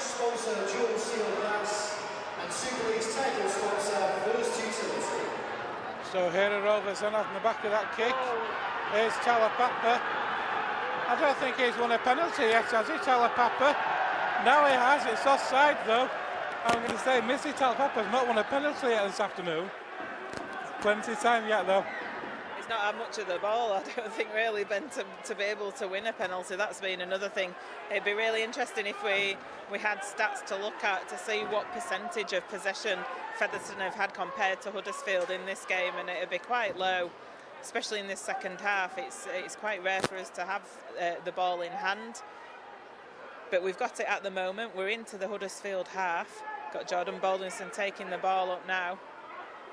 Gets to his feet, plays the ball, goes to Ellis, goes out to the right to Briggs. And that goes to Walters. Featherstone about 30 metres away from the Huddersfield line. The move on here with Briggs, and it goes to ground as the ball, but Talapapa collects it. Dances and weaves a little bit, makes it over the 20-metre line. Briggs shows the ball, passes it on the inside to Ormondroyd. It's the last tackle, 10 metres out, goes to Briggs, goes back inside to Walters. What is Walters going to do? It's the last tackle, he passes the ball back. Goes to Ellis, goes to Briggs. Briggs has got the ball in hand, he kicks it over the top. And it was a battle between Briscoe and Oz. It's still play on, and the ball is not dead, so it's a drop out there. So that was a good play, good pressure play by Featherstone, if not like a little scrappy, but the force was there. You know, they were wanting it, they're eager and keen, and it was good pressure play in the end on that Huddersfield line by Featherstone. So they've earned the dropout for their efforts, and Huddersfield make a substitution while this dropout is being taken. It's Sam Rapira who's come off. I didn't see who's come on. Huddersfield Giants, sponsored by RRG Toyota. Number 9. Here's James Duckworth. Number 16, Sam Rapira. It's Ryan Hinchcliffe who's come on for the Giants. Rovers starting on the Giants 40 now. Here's Baldwinson. Makes a good 10 metres, so it's Rovers 30 out now, centre field. Ellis goes right to Briggs. Briggs finds Davies. Gets the ball away to Hardman, but well wrapped up by the Giants there is Ian Hardman. Rovers about 17 metres out. Here's Briggs now. Briggs finds Walters again. And Ellis has a scoot. Here's the last tackle then. Rovers right under the sticks. Danny Craven. That's come off the Giants. Hubie's picked up. Hubie's away. It's passed out wide. And a look, what on earth are Huddersfield doing? That is absolutely awful play. A pass there, the Giants had the ball, and all they had to do was take the tackle. But a pass out to the back door without looking at anybody. And Rovers now back on the attack. Here's Kyle Briggs. I'll come to Joanne in a minute. Rovers 10 metres out, just to the right of the uprights. Ellis, Craven now. Finds Hardman. Hardman takes on the line. Rovers about 3 metres away now. Ellis. On the bounce is picked up by Davis. Davis finds Bradley Tagg, spins away from 2. What a hit on Bradley Tagg. Briggs puts that ball in the air again. It's knocked on, it's another 6. And Rovers over. It's going to give it, you know. Rovers are over. I think it might be Steve Snitch. Try score for Featherstone Rovers. Is it Briscoe? Luke Briscoe in on the left-hand side there. The ball came free from Gene Ormsby, attempted to take the ball, and Luke Briscoe picked it up. He's picked a little knock on his leg as he's gone over, but he did well. Two wingers tried, did well to squeeze in at that left-hand corner. And Featherstone are in, so it gives the fans something to cheer about, and well deserved as well, that try. They built it up well. A superbly worked try for Featherstone Rovers. A great kick from Kyle Briggs wreaked havoc. Knocked on by the Giants, and it was picked up by Briscoe, who had the smallest of gaps to get that ball in, but get the ball down he did.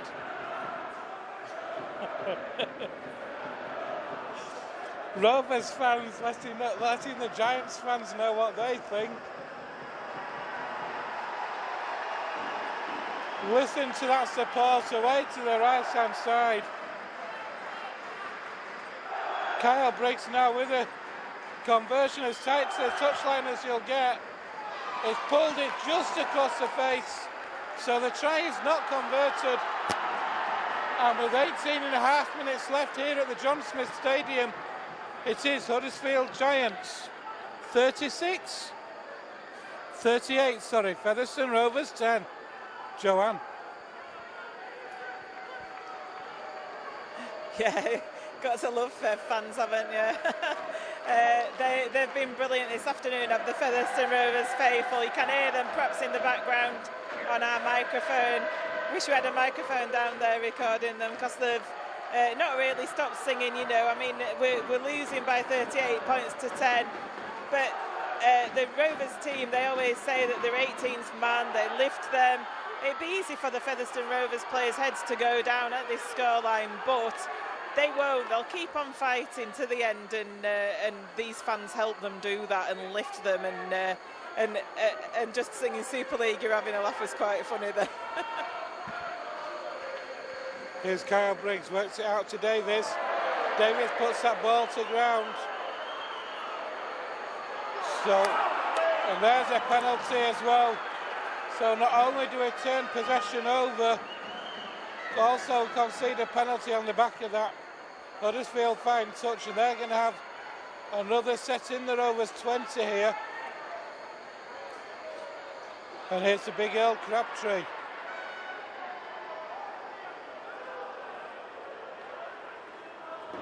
Hinchcliffe. Oh, it's juggled by Ellis that time. Here's Brearley. Here's Lawrence. Almost to a gap. It's worked out wide. But Rovers defends quickly across to close that gap. And here come the Giants again.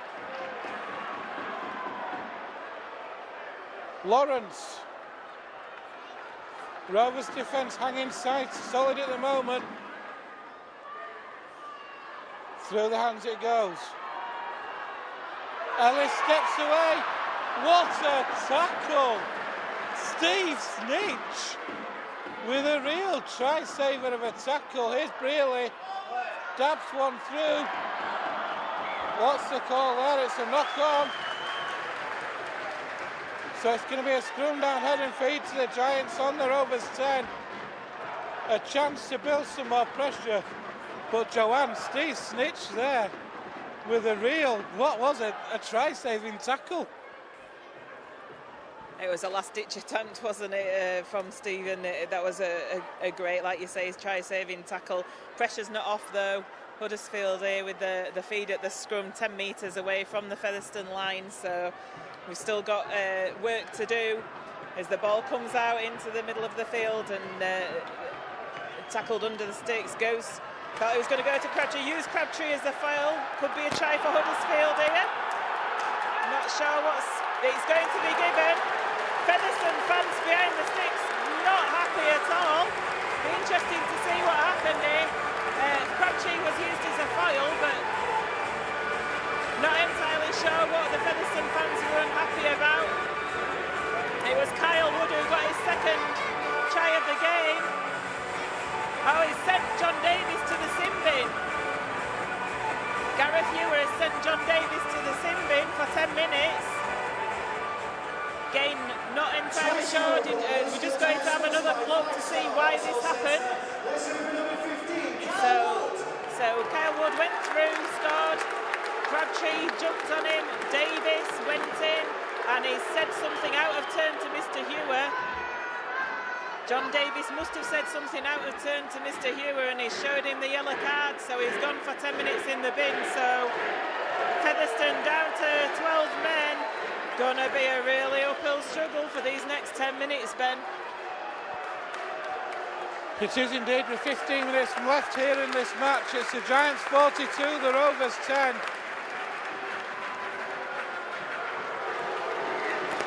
The goal is the try is converted. Back comes Sebastian Ikehihifo. I love that name, you know. Ikehihifo. But it's Giants 42, Rovers 10. Try converting for the Huddersfield Giants, sponsored by Ali, Simeon and Isla. Let's hear for number 7, Jamie Ellis. Made that 44 right converted.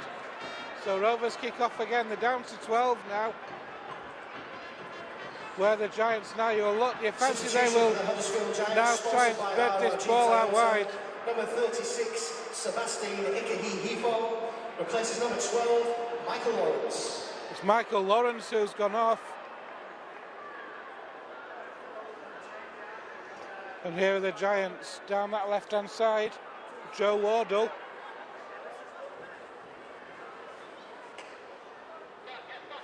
That could have been an obstruction. Ellis finds Crabtree.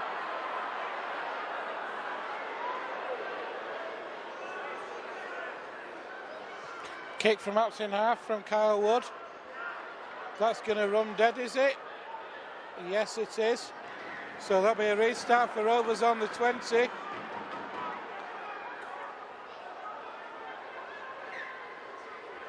And it's Missy Talapapa with the first drive in. Makes 10 metres. Substitution for Featherstone Rovers. There's Baldwinson. Number 7, Anthony Thackeray, replaces number 23, Andy Ellis. As Anthony Thackeray comes back on for Rovers, and Andy Ellis goes off. Thackeray then finds Craven. Craven to Ormondroyd. Rovers into the Huddersfield half. Ormondroyd gets to the 40. Thackeray goes himself. That's got to be a penalty. Danny Craven played that brilliantly then. He knew straight away there's a Giants player in the ruck, and he played that superbly. Well, Akumatai made no effort whatsoever to clear that ruck. He's a big guy, and Danny Craven just said, right, okay, I can't get to the ball at dummy half there, sir, so that's surely a penalty, Mr. Hugh, and it was. So Featherstone have got possession here, 5 metres out as Jordan Baldwinson takes it in. He had Josh Walters running in support, but was unable to get the ball to him, so we've got Thackeray in at dummy half to Briggs. Briggs to Ormondroyd. Ormondroyd takes it into the middle, does a dancing roll. He just needed somebody there. He has with Harman. Harman goes and he's scored. I'm sure that's a try from Ian Harman. It's a try. what a great work try there. Jack Armonroy did brilliantly. He came on a great run on the outside, dancing and weaving. And I was saying he needs to get the ball away. He was looking for somebody. Eventually Ian Harmon got there. Ian Harmon took the ball, still had to score the try. Spun and in that tackle and managed to get over the line and put the ball down. So that's a great try for Featherstone Rovers there. And we're not giving it away. We're not, you know, we're going to the end in this game, and this is fantastic to see. It builds the platform for Lee next week. Just looking at that, a great offload it was from Armandroyd, and Hardman did so well to get that ball down. Kyle Briggs has converted it. By number 6, Kyle Briggs. So Super League, you're having a laugh, rings out away to our right hand side.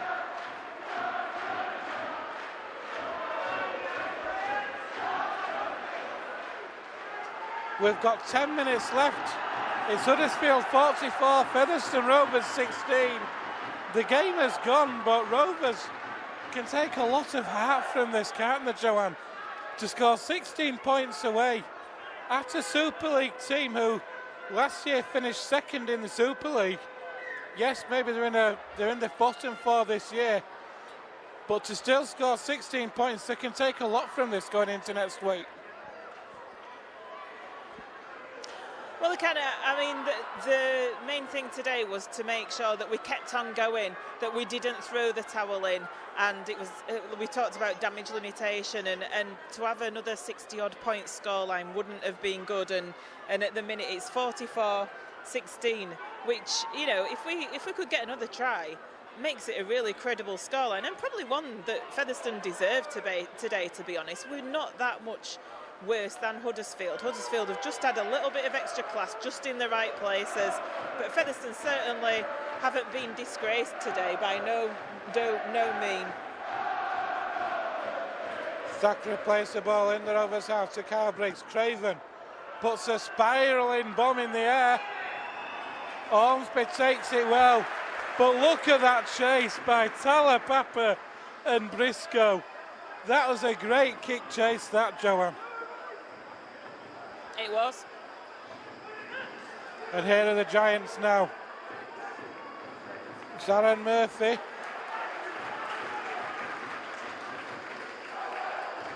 Substitution for the Huddersfield. Oh, there's a break. There's a break up the middle from Wardle. Wardle gets the ball away. I think that might be Ryan Brierley. It is Ryan Brierley. It was a great break up the middle from Wardle.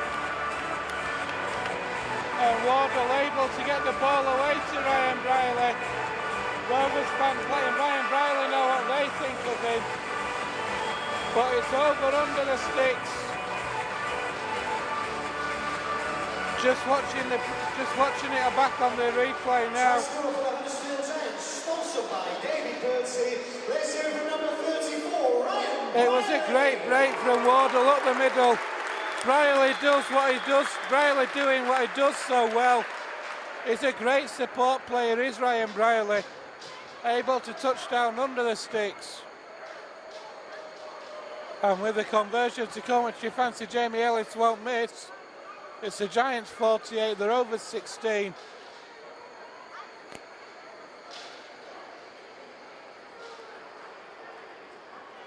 And here's the conversion by Ellis. Straight between the uprights it goes, so Huddersfield Giants hit 50. It's Huddersfield Giants 50. Featherstone Rovers 16. Joanne. Yeah, a bit of tired tackling in the middle of the field there from Featherstone. Enabled Joe Wardle, who's returned from injury today, to make that break up the middle of the field. And Ryan Brierley, like you say, great support player, isn't he? And he was there in support. You knew as soon as that ball got away to him cleanly that it was going to be a try. So they scored under the post. 3,690.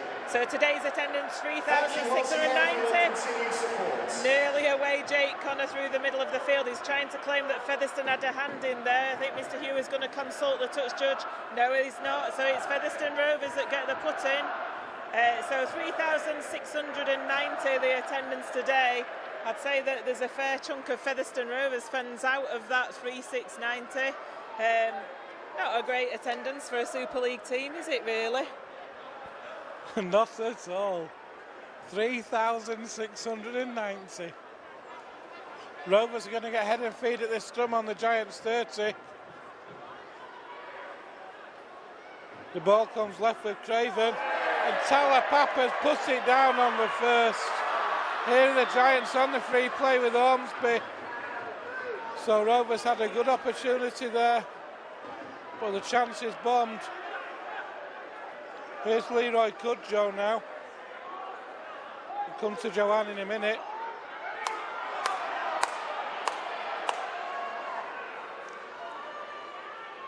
Through the hands it goes, and here's the big man, Craig Hubie.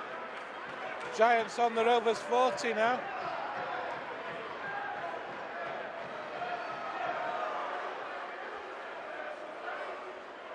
That's a great drive, barnstorming drive from Ikehihifo.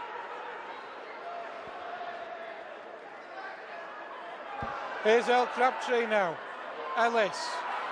The Giants stretching the Rovers, and they're over again. It's a Kumatai. A Kumatai is over for the Giants.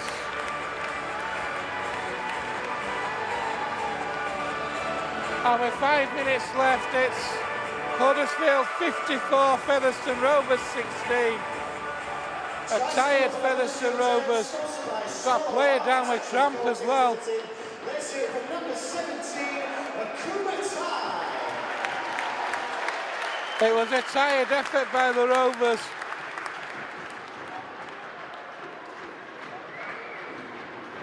It was Jack Ormondroyd who was down with cramp. He looks to be okay now.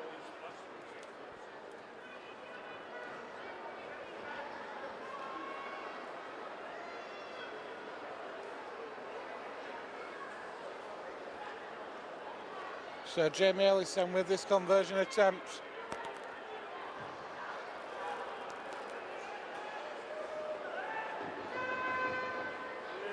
Straight between the uprights that one goes. It's Huddersfield Giants 56. Featherstone Rovers 16.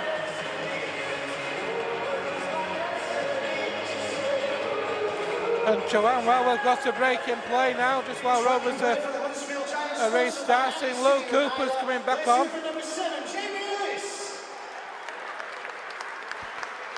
It's Jack Ormondroyd who's coming off for Rovers. He had a touch of cramp during that conversion. Substitution for Featherstone Rovers, sponsored by RRG Toyota. Number 20, Lou Cooper, replaces number 17, Jack Ormondroyd. Also returning from the sin bin for Featherstone Rovers, number 12, John Davies. And John Davies is back on for Rovers as well. Joanne, it's give you a minute to think about your Rovers TV man of the match this afternoon. Here are the Giants in possession again with Hubie. He's caused a lot of problems for Rovers this afternoon, has Craig Hubie. There's the kick. Is it off the hand? It's back to one. The Giants are in again. Yeah, Giants are in there for a try. They put their kicker through, and James Duckworth tried to trap it with his leg. Might have been better, because it was a strongly drilled kick. He was going for touch. Duckworth might have been better just leaving that, let it go in touch. Perhaps a bit of inexperience showed there. Tried to trap it with his leg, just rebounded straight back to the Huddersfield attacking force. They got the ball out. Side score for the Huddersfield Giants, sponsored by Kingfisher Fish and Chip Restaurant. Let's hear for number 9, Ryan Hinchcliffe. Ryan Hinchcliffe there took the ball and went to the left-hand side of the post. Jamie Ellis, it's unfortunately looking into a really big scoreline again Featherstone. They've got the 60, so it's 60 points to 16. racking up some points against us in these middle eights of the Super League sides, aren't they, unfortunately? They are indeed. But in all fairness to Featherstone Rovers, when they came into the qualifying Super qualifiers, when you looked at the fixtures that Rovers were going to have, you would have said, okay, Leeds, these are the games that your fancied Rovers might not get anything from. You would have been looking at the games against teams like the London Broncos, like the Batley Bulldogs, like Lee next week, as the games they'd be wanting to try and get a result.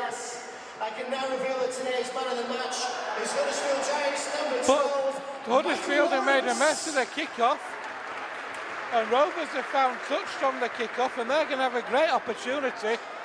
And just while that scrum sets, Joanne, who's your Rovers TV man of the match?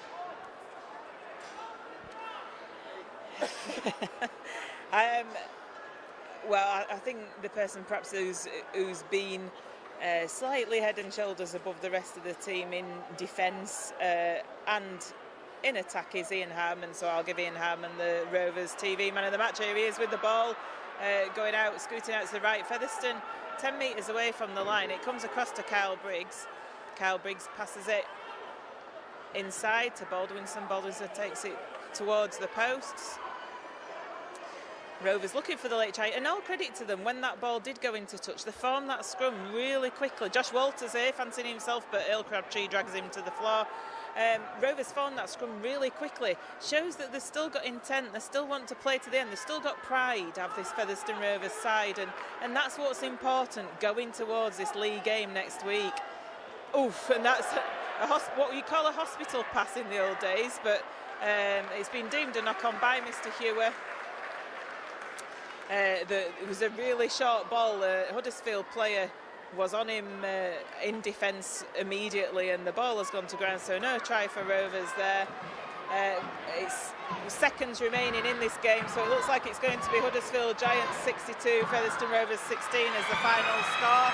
As that hooter goes, so another 60-plus scoreline racked up against Featherstone. They've scored more tries this time. So I shall just run down the everything that's happened in this game. I'll just take it from half-time, I think, because there's so many scores in this game. So half-time score was 32 points to 6 to Huddersfield. In the second half, Huddersfield posted that first try in the second half with Wood. It became 36 points to 6. Ellis converted, and then Briscoe scored a try for Featherstone, giving us a little glimmer of hope for us Featherstone fans, for those travelling away supporters that have been fantastic. Made it 38-10, unconverted was that. But then Wood came back again with his second try, converted by Ellis. That made it 44-10. Then Featherstone again got in with Harman from that great layoff from Jack Ormonroyd. And Briggs was able to convert that, made it 44-16. But then, in the last 10 minutes, Huddersfield showed their strength and superiority with tries from Brearley, Ty, Hinchcliffe, converted all those 3 tries by Ellis, made the final score 68 points, 60. What the score is, 62 points to 16. Just like wondered then whether there was another try that had gone in late, but there wasn't. So yeah, the final score there, 62 points to 16. No disgrace for Featherstone. I know that sounds weird on the back of that scoreline, but you know, playing a Super League side, you can see the gulf at the minute, can't you, between Championship and Super League. Once again, the superior fitness of the full-time team is showing through. Rovers fans, though, they appreciate the effort that Rovers have made this afternoon. They have given it their everything this afternoon, yet again, Joanne. The fans and the players. But ultimately, the Super League class has told. Thank you for your company today, Joanne. Thanks very much, bye. The funds are 3,690 here at the John Smith Stadium. It has finished. Huddersfield Giants 62, Featherstone Rovers 16. John, second Super League team we've played in these Middle Eights qualifiers and another heavy defeat. What are your thoughts on that game today? There's some good things in there and there's some bad things with regards to the overall team performance. I thought attacking wise we caused the opposition some problems. I thought we didn't roll over and play dead. I thought we scored some really good tries at the back end through just effort and endeavour, but yeah, it's just not.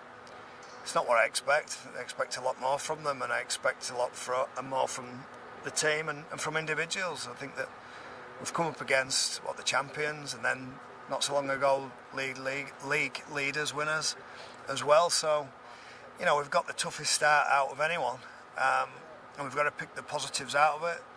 And there are, we've got some players that have looked comfortable at this level. We've got a few blokes that have played well against Leeds and played well against Huddersfield today. And we've got a couple of blokes who look like, that this is a little bit uncomfortable for them. And I get that. We're playing against two really good teams, and I get that, some individuals, maybe as a team, we might not be good enough. I get that as well. I understand that, but I don't understand and I don't accept conceding 60 points every week. That's not good enough. As you can tell, I'm boiling, but I got to get some stuff off my chest, and I got to get to some individuals as well, and let them know that we've done well, and we're pleased with a top 4 finish. That's great. Just thumbs up. We've achieved what we set out to do, but what do we do next? Do we just mumble and bumble our way along until that last game? Because there's some fans over there that were singing and stayed back and spent good money and were absolutely brilliant. And I think they deserve a little bit more. I think I deserve, and Danny Evans and Billy Mallinson deserves a little bit more as well. And if we've got some blokes who are happy that we've made the 4, then the message from me is this is not good enough. We've got to have a real good crack next week, and we're going to have a crack at Lee. And I don't want to sound negative because we've had a great year, but I've got to push this department. I've got to push and boot the club up the backside and drive it forward to be the best it can be. And I ain't going to be happy about conceding 60 points 2 week running. It's just not good enough. And in that first half, Featherstone came under a lot of intense pressure in that first 15 minutes, and it showed. The defence eventually cracked. There was 2 tries went in. But then we responded with that John Davies try, and at 12-6 Huddersfield were looking a little bit shaky, weren't they? And do you think that at that point there was a time where Featherstone could have actually made Huddersfield doubt themselves? I think there was always doubt there from Huddersfield because they're in the middle eights, and they haven't had the year that they've had, and they've changed the coach and they got beat the week before, so there would probably always be a little bit of doubt there, but we never really exposed any of that doubt. We didn't put them under pressure for long enough. We spoke about learning lessons from Leeds and completing well, and our first 5 sets were crucial, and we hammered that home all week, and we managed to complete 1 out of 5, which is absolutely disgraceful. So then we end up defending really hard and really well on our line for far too long early on, and eventually, even though they might not have scored, it gets you in the end. We scored a try, we got back into it, was it 12-6 was it? And again we battled back, and it was similar story to Leeds, but then last 5 minutes we capitulate and they score 2 late tries, and it become 18-6 at half time, and second half's just a wash up then. And that's not good enough. We're competing, and we're competing for spells in the game, but we're not competing for long enough. And we're coming up against the League team next week that are really good and are obviously confident in what they're doing, so they've got to be pleased with their form. We've got to do something about ours because, it's been a great year. The fans, we're giving them something to cheer about, but I need a little bit more. I need a little bit more from this group. Some are capable of it and some aren't, but whatever we've got to keep pushing hard and keep challenging the team and not compromising our standards. It'd be so easy for me to say, and it's been a great year, and Huddersfield are a good team and they played well today, but it's not going to make us any better. It's not going to make the team any better or individuals better. So Yeah, there's going to be a couple of hard words to some blokes this week, but it's to try and improve them and to try and improve the club and learn from, you know, this week and last week. And like you say, we are going to be at home against Lee next week. Lee beating Salford yesterday, really good performance from them, intense performance, quite a lot of tired bodies, I guess, from the Lee players yesterday after that game, but they'll be coming into that game on a high, and it's your job, I guess, isn't it, this week to be picking those positives out and picking the players up to compete against Lee next week. I think some of it's got to come from within as well. I think it's not just the coach's job to pick blokes up. I think a couple of blokes need to have a good look at themselves and say they're giving their best shot as well, because, you know, we're a team and we work hard for one another, but, you know, we've got some standards that we set, and I expect players to have standards, because the people that we recruited and brought in were high-class characters who had good standards and good attitudes to work. But today I'm seeing a couple of blokes just roll over and play dead, and that's not good enough. We're coming up against Lee next week. That's going to be really tough. Will we be talking about two championship teams playing against each other? Definitely not, because they did look like and operate like a Super League team. So we've got to get ready again. We've got to lick our wounds. We've got to pick the group up. We've got to get them ready for training for Tuesday. And we've got to be a little bit more resolute when things go against us, as opposed to just having that hang-dog look and feeling sorry for ourselves. So we need to be desperate. They were desperate today. That team looked desperate today that represented the Giants, and we didn't, and that's not good enough. So we got some harsh words to a few blokes. Some individuals were great, and they won't have those conversations, but there's a few that at the minute are just letting the team down. John, thanks very much. Cheers, thank you.